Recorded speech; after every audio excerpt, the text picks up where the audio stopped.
shopping like multiple times in the month of May because it was my birthday month. Honestly, I knew there was a lot, but then when I took them all out to stack them, it really puts things into perspective. Let me see if I could show you it without like ruining the shot. Yeah, that's them. I can see my laundry. Sorry. Clean laundry. I don't just have like dirty clothes in a pile. Not that I'm beyond that, but I just wanted to be clear. Basically, I've kind of taken on the mindset of like, oh, it's my birthday month. That means I can be really outrageous with my book spending. And honestly, okay, first of all, these are all used for the most part, okay? There's probably only like 2 that I paid full price for. And that is a Book of the Month Club one, which is like full price, but like less than full price, you know, but it's still like full. And a paperback from Barnes & Noble. So like, we're not like, I'm not that insane. But still, when I look at this, I'm like, I did that, okay? Anyways, I did some thrift shopping in person and on Thrift Books, and I went to Barnes & Noble with my friends when they came in. This was like a couple days after my birthday, so like, I've been around. I think I'm gonna fit them all in one video. It shouldn't take long because I've never read them, so like, there's not much to say, you know. Basically, you'll see in the title, if it says part 1, that means I didn't make it at the end. Rest in peace, bitch. And, you know, if not, then just disregard, or I'll just edit this out. So let's just start in no particular order, just whatever's on top. And that is Madame Bovary. Oh, by the way, in my absence, you know, prior to my last video, you kind of missed out on my painted nail, not phase, but like, I got back into painting my nails. Nothing crazy. I've had my nail art phase, and that was a good time, but I was just like painting them, and it was a nice time. Different color like every week. And then recently I noticed my nails are like peeling, so I need to invest in a good base coat before I do that, before I paint them again. So that's why they're very stubby right now, because the ends were like breaking off. It was really bad. It's not usually like that, so oh well, you missed out on some pretty colors. But anyways, Madame Bovary by Gustave Flaubert. I don't know if I'm saying that right.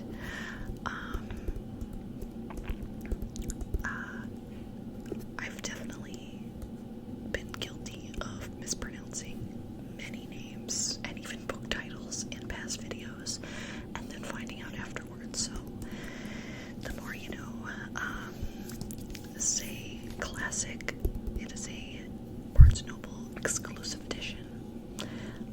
It says $6.98. I paid probably about 50 cents for this.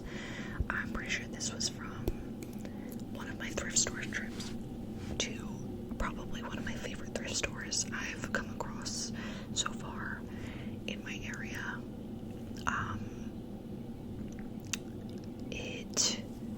Their books are normally, which I always forget, or I never look at, they have a sign above the books that says the prices, and I never see it because it's so like far up, and I'm always like zeroed in trying to find the good books. And their prices are literally like 50-cent paperbacks and $1 hardbacks, which in terms of like the thrift stores I've been to, that is like the cheapest. And I've been there multiple times, but twice that I've been there, they've had 50% off on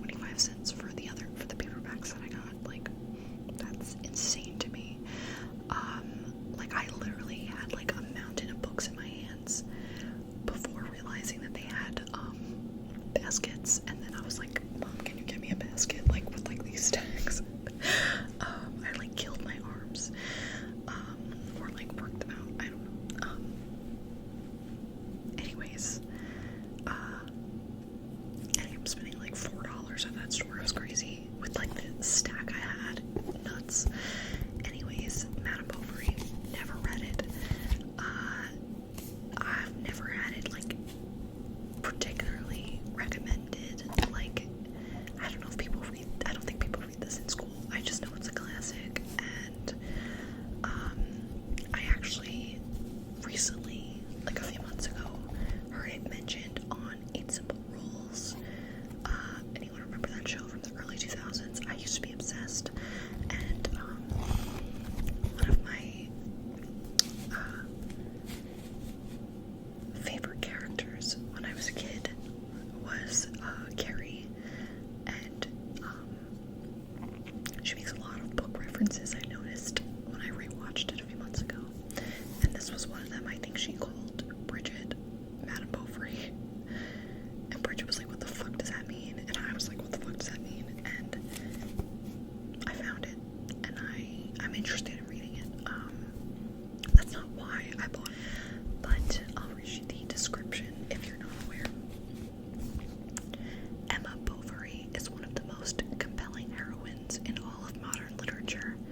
Unhappily married to a devoted but clumsy and hopelessly provincial doctor, Emma revolts against the boredom and monotony of her life by pursuing romantic dreams of sexual passion and love. This relentless pursuit, however, becomes the ultimate source of her undoing.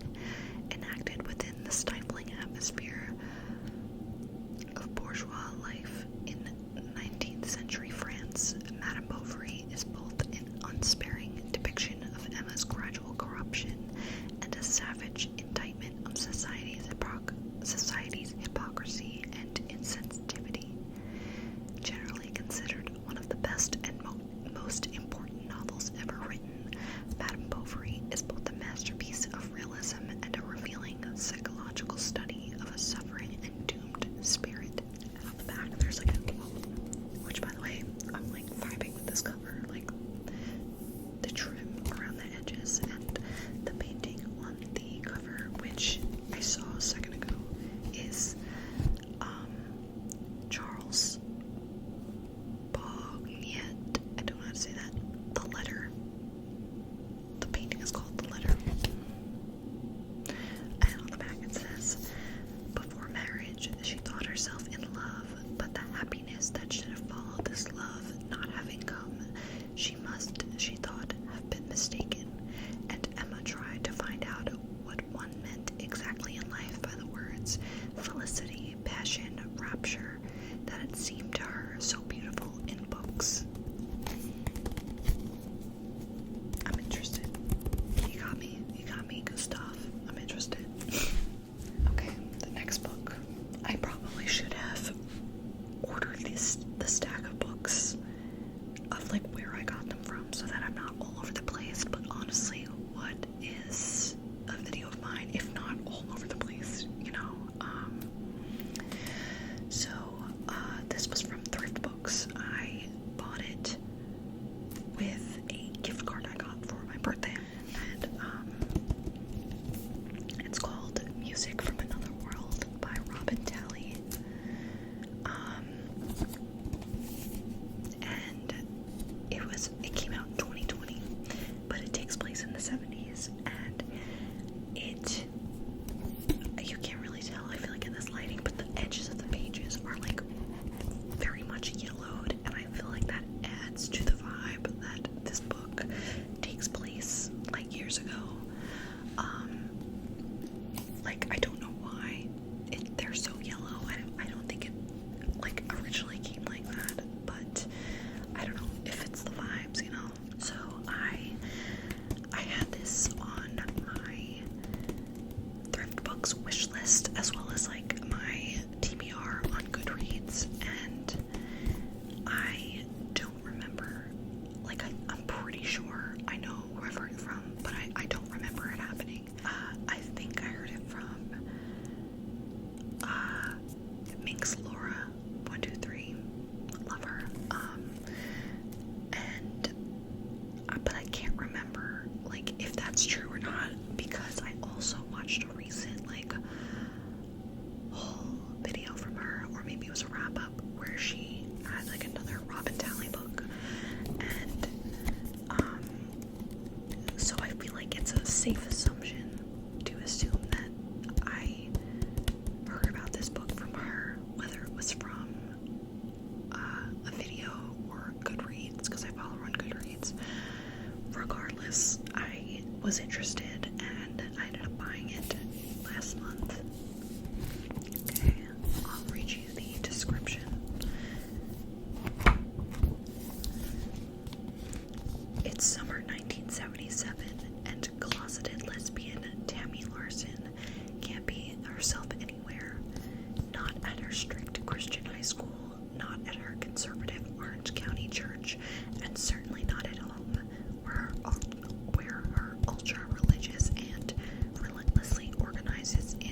that punk activist vibe of like the 70s, like, and I love the design around it with the Golden Gate Bridge, and then on the back there's more Golden Gate Bridge, and then there's like a rainbow streaking through, like, but it's like cool looking, you know.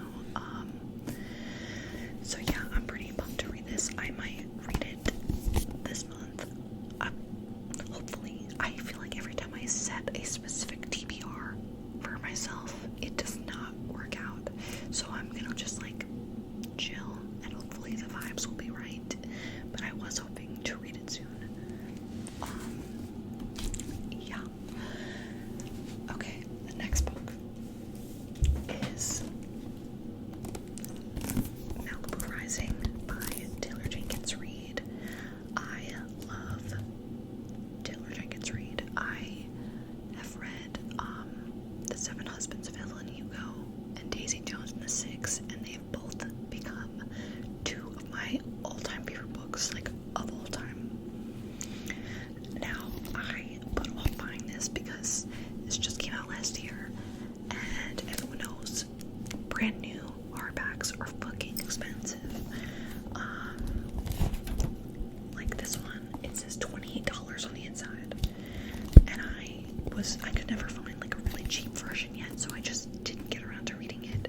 As I was checking out on ThriftBooks with my gift card, because I spent like days mulling it over. I also had a free book credit from pre-ordering a book earlier in the month, which I will get to. That's another full price. Okay, I lied. I paid full price for like $3. Anyways, but out of 20, that's not bad. As I was getting ready to check out, I was going over seeing if there's anything else I wanted to exchange, add, whatever.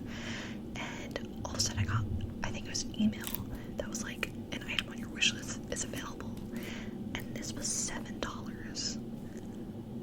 Bitch, that's like a fraction of the price. Like I was bragging about this to my mom. I was like, I got a steal. So I am very excited to read this. It is library binded though, which is not bad, but you just can't really take the cover off, which I'll live. But I found it really cool. Can you see? It's actually yellow. Hi, peekaboo. The cover is yellow. I just thought it was cool. Like it's like a summery vibe, and I'm hoping to read this summer actually. Like I have like a summer TBR in my head, but again, I feel like if I put it out into the universe, I'm not gonna read it. So, anyways, I will read you the description.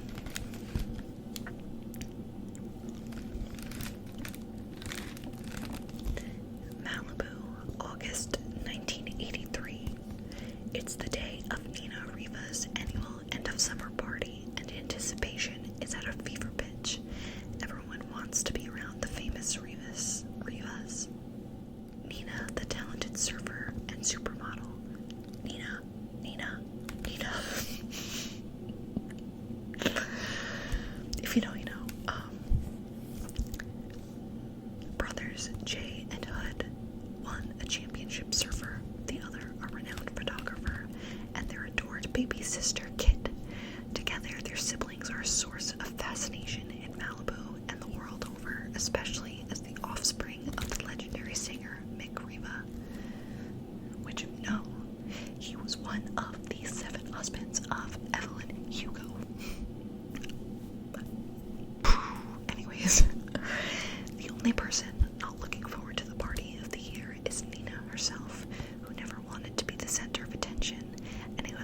mansion will have gone up in flames. But before that first spark, in the early hours before dawn, the alcohol will flow, the music will play, and the loves and secrets that shaped this family's generations will all come rising to the surface. Malibu Rising is a story about one unforgettable night in the life of a family. The night they each have to choose what they will keep from the people who made them and what they will leave behind. Bitch, I'm excited. And it's such summer vibes. The cover, the colors, everything. I really hope you can't hear that phone ring because there's nothing I can do about it. And we love a crinkly little library binding ASMR moment. This was a previous library book from Pierce County Library. Where that's from, I do not know. Oh, I'm so excited. Next book is my book of the month pick for the month of May. I pretty much skip every other month. It works out that way financially for me to do that, but also I'm usually not super drawn in every month, you know. So this was my third book of the month pick, and I was excited because I got to do it like the month of my birthday, and I'm really excited to read this. And it is The Hacienda by Isabel Cañas. I really hope I'm saying all of that right. I'm very sorry. Loving this cover. It's supposed to be like a gothic kind of story. And then I love the way it like just goes to the back like this. Oh, God love you. And like, I don't know, I've just really loved the vibes. Oh, and look at the inside. The flowers. Oh, I fucking love it. During the overthrow of the Mexican government, Beatrice's father was executed and her home destroyed. When handsome Don Rodolfo Solorzano proposes, Beatrice ignores the rumors surrounding his first wife's sudden demise, choosing instead to seize the security that his estate in the countryside provides. She will have her own home again, no matter the cost. But Hacienda San Isidro is not the sanctuary she imagined. When Rodolfo returns to work in the capital, visions and voices invade Beatrice's sleep. The weight of invisible eyes follow her every move. Rodolfo's sister, Juana, scoffs at Beatrice's fears. But why does she refuse to enter the house at night? Why does the cook burn copal incense at the edge of the kitchen and mark the doorway with strange symbols?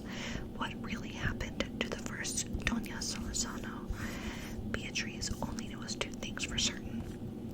Something is wrong with the hacienda, and no one there will save her. Desperate for help, she clings to the young priest, Padre Andres, as an ally. No ordinary priest, Andres will have to rely on his skills as a witch to battle the malevolent presence haunting the hacienda. Far from a refuge, San Isidro may be Beatrice's doom. Y'all know I love a good spook. I love the ghosties, everything. And this book smells so good. Oh, it's got that new book smell. The old book smells great too. But damn. Okay. Now, the next book is the one I got from, what is that? There's a bookmark inside of it. And my receipt. That was a big day for me. So this is Last Night at the Telegraph Club by Melinda Lowe.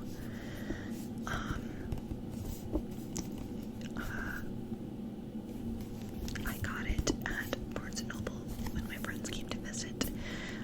We did a lot of shopping that day, and it was pouring rain outside, so like it was just this in and out of the car getting wet.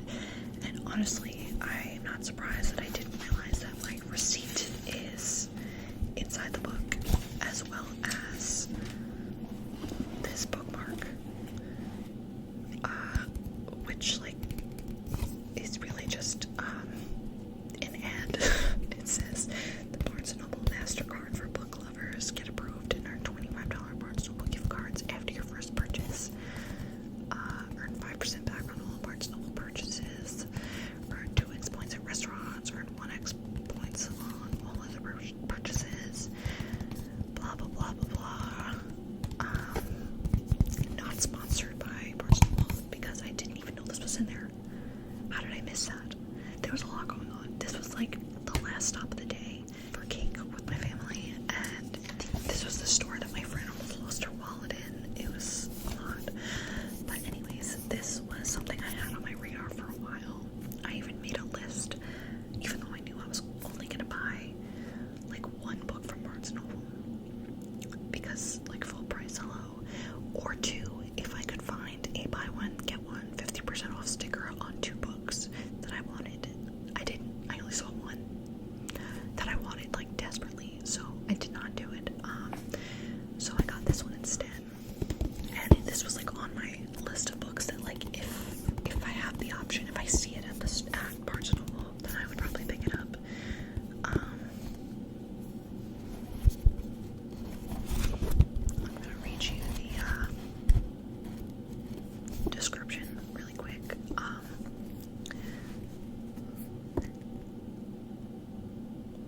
Lily, who can't remember exactly when the question took root, but the answer was clear the moment she and Kath Miller walked under the neon sign of a lesbian bar called the Telegraph Club. America in 1954 is not a safe place for 2 girls to fall in love. Red Scare paranoia threatens everyone, including Chinese Americans like Lily. With deportation looming over her father, Lily and Kath risk everything for love. I'm very excited to read this. I love the cover. It's gorgeous. Look at her. Oh my god. Like the lights. Oh my god. The city. This actually includes book club discussions, questions in it, but I also found at the back, after the book, there is an author's note that goes on for pages and gives like some historical context for you, and like some pictures and stuff. And I thought that was really cool and helpful.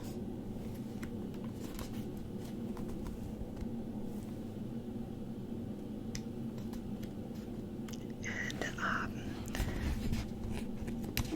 about like historical context on 1950s San Francisco, Chinatown and Chinese Americans, lesbians, gender and community, and just like cool shit, you know, like I love it. And then there is a selected bibliography in the back with books and articles, with references that the author consulted, and as well as documentary films. And I just think that's really neat.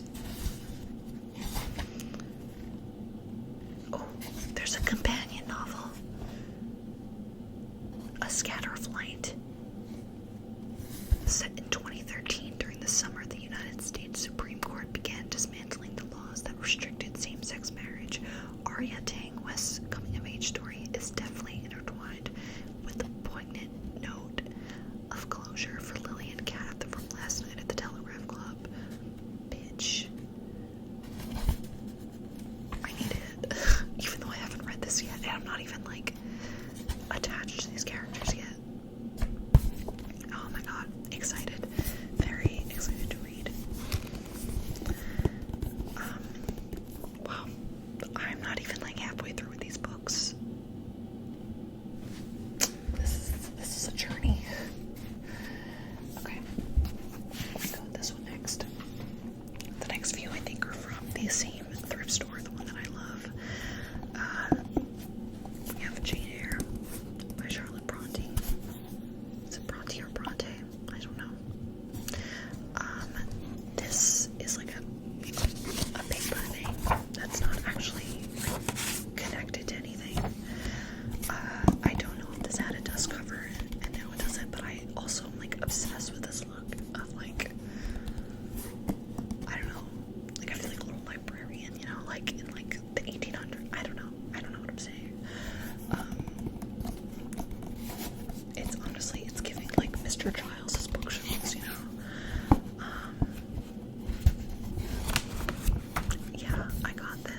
since its publication in 1847, enthralled every kind of reader from the most critical and cultivated to the youngest and most unabashedly romantic. It lives as one of the great triumphs of storytelling and as a moving affirmation of the prerogatives of the heart in the face of disappointment and misfortune. Cool. Yeah, I'm pretty excited to read this. I don't know. And I just love this look.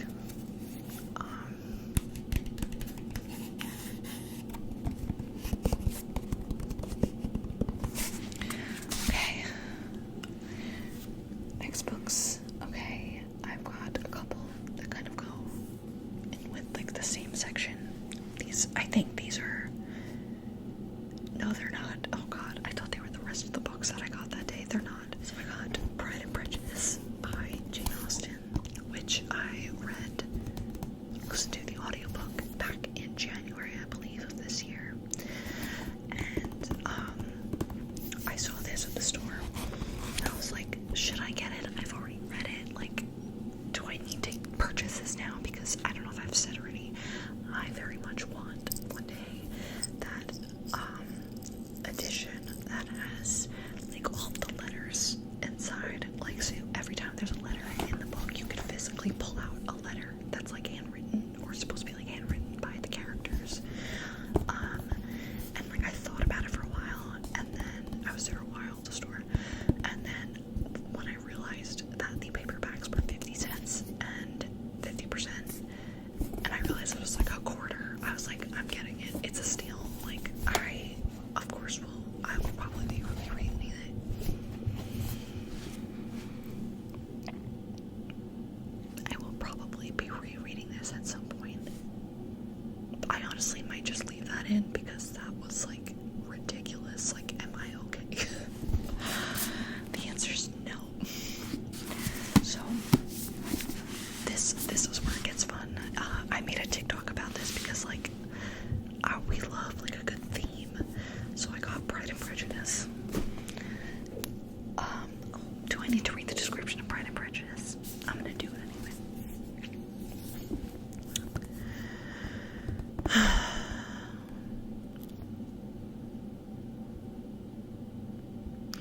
It is truth. It is a truth universally acknowledged with a single man in possession of a good fortune must be in want of a wife. Thus memorably begins Jane Austen's Pride and Prejudice, one of the world's most popular novels. Pride and Prejudice, Austen's own darling child, tells the story of fiercely independent Elizabeth Bennet, one of 5 sisters who must marry rich as she confounds the arrogant, wealthy Mr. Darcy. What ensues is one of the most delightful and engrossingly readable courtships known to literature, written by a precocious Austen when she was just 21 years old, humorous and profound and filled with highly entertaining dialogue. This witty comedy of manners dips and turns through drawing rooms and plots to reach an immensely satisfying finale. In the words of Eudora Welty, Pride and Prejudice is as irresistible and as nearly flawless as any fiction could be.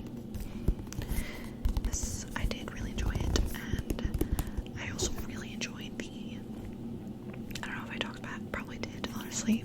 I talked too much shit. I enjoyed the BBC miniseries from, was it 1990 or something? 1995 maybe? I don't know, with Colin Firth as Mr. Darcy. Excellent, man. So then I also got Sense and Sensibility by Jane Austen, which I know not a lot of people are like super big on. But I got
The back says, "It is a truth universally acknowledged that a nice Jewish widower must be in want of a wife." Jane Austen centered her classic novels around 3 or 4 families in a country village. So does Paula Moran's Cohen in this witty twist on Pride and Prejudice, except this time the village is Boca Raton, Florida. Eligible men are scarce in Boca, and so good-hearted meddler Carol Newman has her work cut out for her to engineer a match between her lonely mother-in-law, May, and the wealthy, personable widower, Norman Grafstein. Even May's sharp-tongued friend, Flo, approves of Norman, although Norman's best friend, Stan, a cynical professor, keeps getting under Flo's skin. Will love ultimately conquer both Pride and Prejudice? Misunderstandings abound in this perceptive, engaging comedy of manners. Love it, love that. I came across this after I came across the other Jane Austens. I was like, hell yeah. Also, I keep going to read Stan. Both times I've read this description as Satan for some reason. Like, at first glance, I go to say Satan. Once again, I must ask the question, am I okay? I actually think that I'm going to just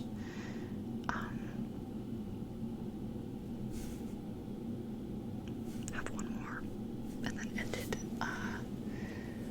for today, because otherwise I can't think of another stopping point in this, and I don't think I can go on for another 40 minutes like this. So the last thing I found, not the last thing, okay, I bought other books at that thrift store, specifically the one I love, but this is the last one that fits in the theme that I just showed you, and that is fucking Pride and Prejudice, the 2005 Keira Knightley, Matthew McFadyen edition movie. I don't know. Dude, okay. First of all, when they have the books on sale, they also had the DVDs on sale. I think the DVDs were like $1 each. And there's so many. And like, honestly, I love to peruse the DVD sections because I feel like I'm always finding like early 2000s like nostalgia for me. And like, while I don't always buy them, I appreciate seeing them. Like, just movies that came out when I was a kid. And this was after I picked out all my books. I was looking at the DVDs just to glance, and I fucking found this, and I was like, hell yes. I like, oh my god. Yes, yes. Iconic. Like, what a theme. What a theme. So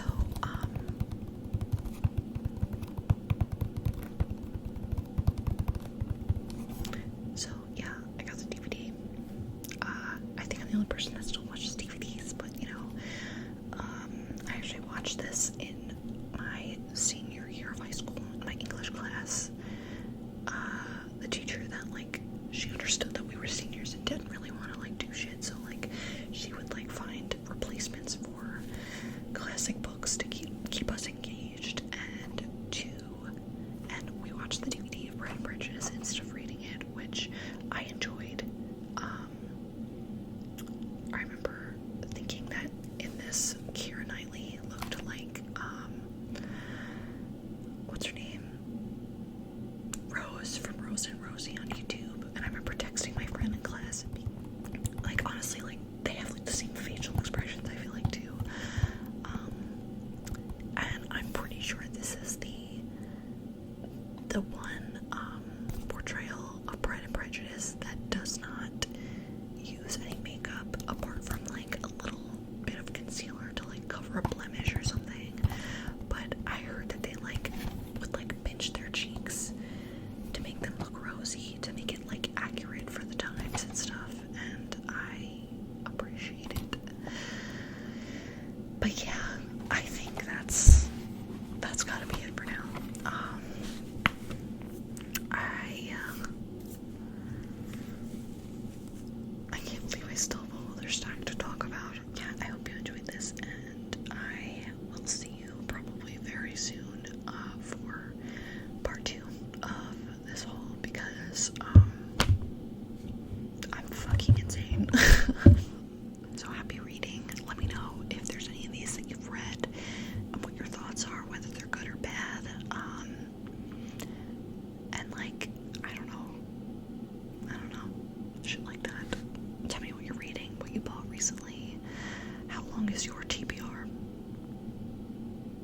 is that? I know the answer. It's law.